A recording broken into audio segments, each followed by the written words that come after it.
Welcome back to Spirit Music Meetups. Mike Burris here. We're on to the blog topic 3. So we've already had our personal practice in blog topic 1. And now we were getting ready to actually meet with the group to have our first rehearsal together. That was blog topic 2. Now we're on to what we do as a group in blog topic 3. And this is really geared towards worship music, but a lot of this, I've learned being in 37 bands, playing in so many performances, that you can apply it to a lot of situations. So, hopefully your worship team is on the same page. But a lot of times I've been in 15 worship teams, and most of them play in the flesh. It is really sad. They're playing for God. Don't get me wrong. They have good hearts. They're playing for God, but they're in their own might and power. And some of them didn't even pray at all. They didn't even come into the presence of God before they rehearsed, let alone some of them didn't even do it when they went out on the stage.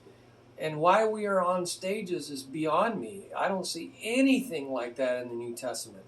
It's a terrible, terrible tradition of man to elevate people above others. Wow. Just so they can be heard and seen.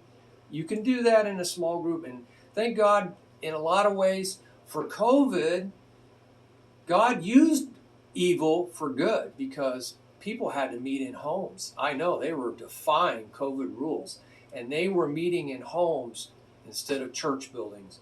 And wow, the walls came crumbling down, the body of Christ actually really worshiping together. The band in the middle, if they even had a band, no sound system in most cases. What do you need a sound system for? This is the way the church worshiped for 250 years. No buildings. Buildings were created from, this is a terrible thing. Buildings were created off a template of pagan temples. Pagan temples. That was the template. The architecture for church buildings was based on the basilica, was based on a pagan emperor that becomes a Christian, knows no better, tells the Christians we want a empire-wide world church type thing, and this is the design we're going to use. And he created the basilica patterned off of pagan Roman and Greek temples. Oh boy. Borrowing from the world is never a good idea. And so we've had church buildings ever since. No record of church buildings up until that point. Not a priority during 17 to 25 years of peace. Not a church building found. Not a priority. Not a church building found. One big room, one big house with walls knocked out, 50 people in a room. That was the biggest thing we ever found. That was 235 AD. Anyway, it's another subject. Set up your gear right away so that the worship team isn't waiting for you. It's easy to get into conversation and talking with you. Hey, how you doing? And, how's the week? And so you end up killing time when you should be just getting down to business, setting up your gear, putting your rug down, laying everything out, finding out where you're supposed to be in relationship to everybody else. And so we're out on stage, we're going to perform, and unfortunately it sounds like that it is a performance. It should be worship. Somehow, I've been in so many bands, it's turned into Vegas level performance. But, be respectful. Not everybody's on the same page, so you gotta just kind of go along. Set up your gear right away. Ensure that you have the monitor and your earbud ready for 1 year for good sound.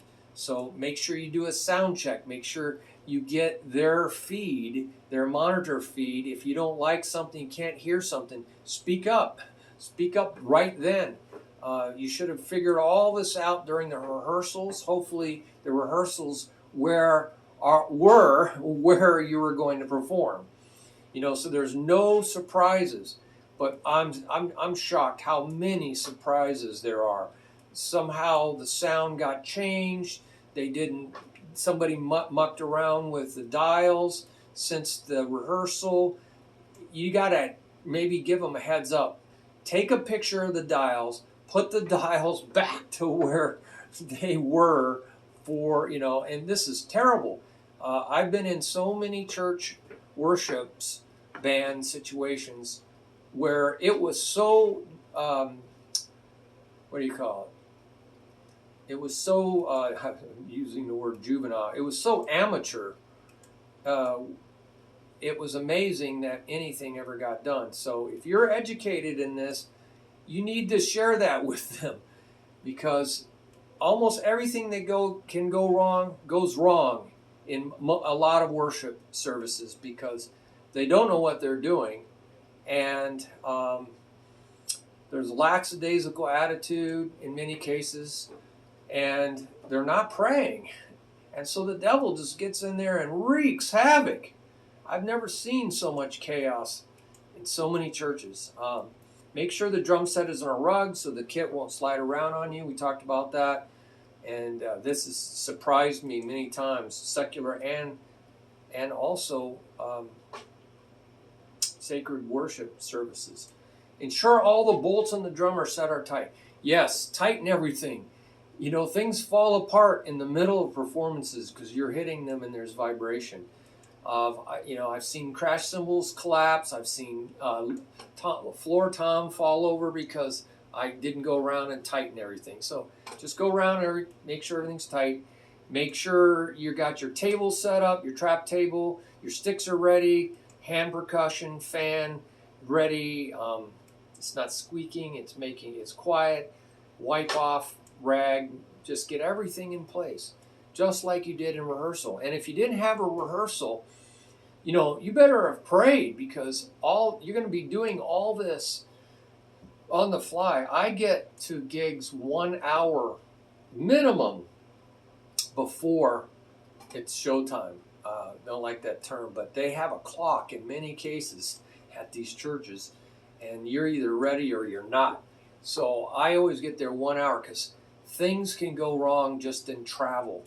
So I allow 15 extra minutes travel time, and I get there an hour ahead of time, because I'd rather relax, go through everything, make sure everything's in place, and relax, breathe, go to the bathroom, all that stuff, 15 minutes before we go on. Even 20 minutes. I think 30 minutes is a long time to just be waiting around. And during that time, I'm playing, I'm practicing, I'm warming up my hands quietly so nobody is annoyed. If it's not with sticks, I'm tapping. I got to get blood flow. I'm praying as I'm doing this. I have a real soft practice pad a lot of times, and so I can, not that loud, it's just a soft, foamy practice pad. And I'm practicing my doubles, make sure my hands are warmed up. Brush work, I'll do swirling patterns if I'm doing brush work. I'm warming my brain up, warming my hands up, usually right up till 5 minutes from the time we go out. I just want to get rid of that nervous energy, and I want to be praying to God the whole time and just trusting God it's going to flow through me, that I'm going to be able to enter into worship. Even in a secular situation, I want to feel close to God. I want Him to work through me. So I'm talking about that. And so the team might not even pray. I was at a Christ United Methodist Church here in Tucson. They didn't pray at all for any performance or rehearsal. Wow, religion, big time religion. And their prayer they had in the service was Our Father who art in heaven. And it was so short, and I felt like I was in the Catholic Church doing rosary beads. It was almost pure religion. Didn't play there for more than a year. I think I bailed. I gave them a lot of good reasons too.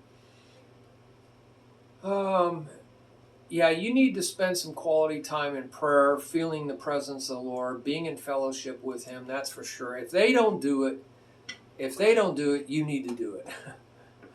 2-minute token prayers. Wow. And there's a power in 2 and 3. So I sometimes prayed with this guy in the choir in that group. There's a guy that sang, and he was filled with the Spirit, and we would pray together. And, you know, thank God for Bill Rutherford.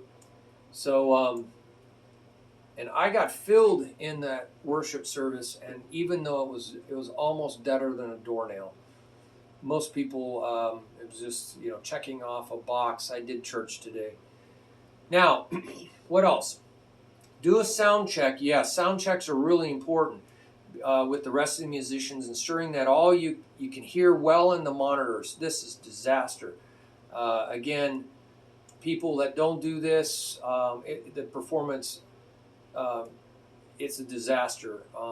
Train wreck, practically waiting to happen. Somebody's too loud in the monitor, somebody's too soft, you can't hear, you're not playing together, you're playing on different tempos, you're not stopping and starting together. It's very nerve-wracking, and make sure you've done that. Also, sound check out there. A lot of times I would go out there and make sure everybody sounded good. Sometimes you have a sound man, that's great, that has a good set of ears. And so you can adjust volumes of things. And because, again, they may have really messed around with the settings since your rehearsal. It's crazy, but they don't keep track of these settings. We took so long in the rehearsal to get right, and then they don't keep track of it. It's just like, oh, what is going on here? So you got to take a picture, man, of the soundboard, you know. Everything has to be exactly the same. Arrange your drum charts in the order of the rehearsal. Place your pencil on your music stand, because you may end up making changes on the fly. Can you believe that? And they say, hey, right before we get ready to play, we didn't even rehearse this. We're going to cut out blah, blah, blah. We're going to jump over here. Really? Really? This is just so unprofessional, but they feel like they can do it. So you got to be ready.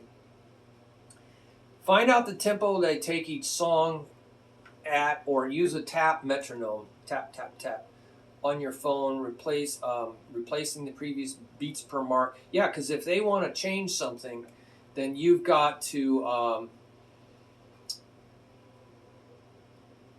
oh, okay, so this is the... yeah, okay. We're in the pre-performance. Yeah, okay.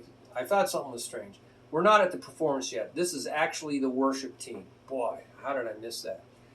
So this makes more sense. So you're actually rehearsing with the band now.